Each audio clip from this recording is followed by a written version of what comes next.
Rashid lórúkọ mi. Rashid. Bẹ́ẹ̀ni sà. Ṣé ti ready? Ẹ̀wọ́ yà. Kí lórúkọ ẹ̀? Rashid lórúkọ mi. Rashid lórúkọ ẹ̀. Bẹ́ẹ̀ni sà. Kí ni nǹkan tó wá ṣe ní ìlápò ní oko? Mo wá tọrọ owó ni. Ó wá tọrọ owó. Bẹ́ẹ̀ni sà. Owó náà kí lẹ fi ń ṣe? A máa ń kó fún ọ̀gá wa. Kí ló pọ̀ ọ̀gá yín náà? Abdulsalam. Abdulsalam. Bẹ́ẹ̀ni sà.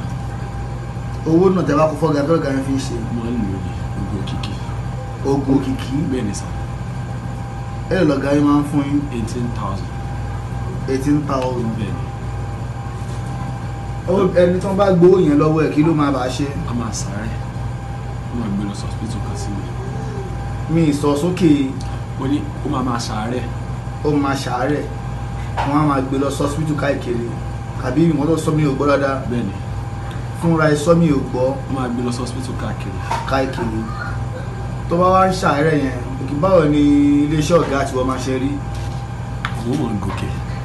Ó máa gòkè. Bẹ́ẹ̀ni sà. Ìlú mélòó ló ti lọ? Ó máa lọ sí Èkó. Sọ̀rọ̀ sókè. Ó máa lọ sí Èkó àti Ìjẹ̀bú. Ìjẹ̀bú.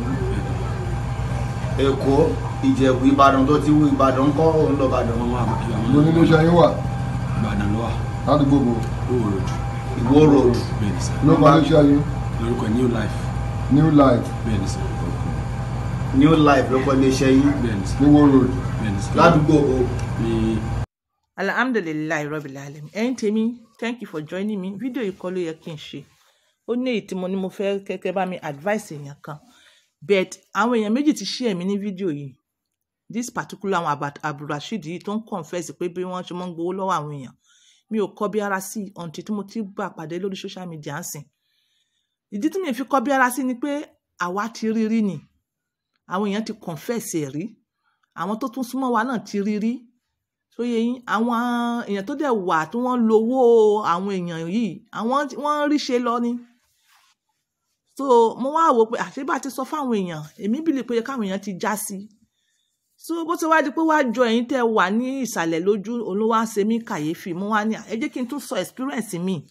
So yẹn kémi náà sọ experience mi. Lálákọ̀ọ́kọ́ ná nínú ọjà táwa wà ní north ibi tèmi wà ni mò ń sọ o èmi ò sọ títí ẹ o. Mo realize pé àwọn Haúsá yẹn wọn ò fún àwọn mìbárà lówó. Wọn ò fún wọn lówó. Nǹkan tí wọ́n máa ń ṣe wọ́n máa ń ra oúnjẹ fún wọn. Wọ́n máa ń fún wọn lómi. So yẹn wọ́n máa ń gé ẹran fún wọn. Wọ́n máa ń gé tòmátò, wọ́n máa ń gé àlùbọ́sà, wọ́n máa ń gé gbogbo ẹ̀ fún wọn. Àwọn èdè míì tí wọn ò mọ bó ṣe ń lọ àwọn náà máa ń fún wọn lówó. Yes, mo wá máa ń wonder pé kí ló ń ṣẹlẹ̀ ó ṣe rí báyìí. Ó ṣe rí báyìí mo ṣáà máa ń wonder ńgbà yẹn. Not until tí obìnrin kan wá confess. Obìnrin yẹn sọ pé òun confess nítorí pé kí ni òun táyà irú lifestyle yẹn because òun lè kú at any time. Ibo ni ilé òun ló fi confess. Ó confess pé Kánò ló ń wà. Òun dẹ̀ ń ṣe legal bara òun. Kò mówó wá púpọ̀. Bẹ́ẹ̀ náà ni èèyàn kan wá introduce yẹn. Ìgbà yẹn èèyàn kan wá introduce pé kó já sírú system báyìí. Ó dẹ̀ introduce sí Alhaji yẹn. Wọ́n wá ní òun mọ̀ lọ Èkó pé kò ní wọ́n ti mọ̀ tọrọ bá wọ́n ti mọ̀ ṣe tọrọ àánú gidi gan. Kó wá ó mọ̀ kó yẹn wá sí Kánò. Ó ní báwọn ṣe ń ṣe nìyẹn. Táwọn ó níye táwọn ó kó wá fáwọn Alhaji. Ó níye táwọn ó fi gbà. Ó ní inú òun ṣáà ń dùn business ń búyọ. Ó wá tọrọ pé kí wọ́n dáríjì òun ti jáwọ́. One part of the confession yẹn. Then the second part of the confession tí mo fẹ́ kẹ́ take note ẹ̀yin tèmi o. Ó ní girls hostel. Àwọn lọ mọ kó pad gbígbẹ pad tútù ó ní iye tí pad gbígbẹ tó máa hen àwọn ó ní iye tí pad tútù máa hen àwọn so ẹ urge àwọn girls yín ṣé rí ìgbà yẹn ọ̀rọ̀ tí mo sọ ti ṣe díẹ̀ o but wọ́n ti ń ṣe wọ́n mú wa gbàgbé but a dúpẹ́ lórí social media mo dẹ̀ dúpẹ́ lórí confession Abdulrasheed if not mi ò tẹ̀ ní rántí tún share rẹ̀ mọ́.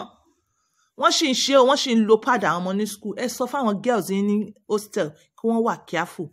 The third confession tí mo fẹ́ kẹ́yìn yẹn tó wà bìkítà gan ó ní ìtọ̀ tẹ́ ń tọ̀ sílẹ̀ lẹ̀ ẹ̀mìyàn tó ń sọ yín o ẹ̀mìyàn tó ń sọ yín àtọ̀ tẹ́ bá ti tọ̀ ẹ̀yìn ó kàn kúrò àwọn míì sọ yín tí wọ́n bá ti tọ̀ tán ara confession wọn náà nìyẹn wọ́n ní wọ́n gbo ìtọ̀ wọ́n lọ fi ń ṣe nǹkan tẹ́ bá ti tọ̀ tán ṣé ń gbọ́ mi tẹ́ bá ti tọ̀ tán ẹ máa cover ẹ̀ pẹ̀lú yẹ̀pẹ̀ ẹ cover rẹ̀ pẹ̀lú iyẹ̀pẹ̀ dáadáa kẹ́ mú itọ́ kẹ́ tún sí Ọlọ́run ní mú wa Ọlọ́run tiẹ̀ kì í mú yàn àwọn èèyàn náà ni èèyàn burúkú ò ní mú wa o so kí wá lè nǹkan tèmi wá rí nǹkan tèmi rí ni pé èmi rí pé aláàjì okay there's this particular mebara àwọn èèyàn fẹ́ràn wọn máa fún lówó dáadáa èmi ṣáà rí pé ó gbé kinní kan sínú lẹ́dà ó dẹ̀ dàbí owó àwọn owó skátá owó yẹn ó gbé fàlàjì but nǹkan tí mi ò rí ni pé mi ò rí kọ́làjì yẹn fún lówó but mo wá wonder pé kí wá ní connection aláàjì pẹ̀lú mebara kí ni mi connection aláàjì pẹ̀lú mebara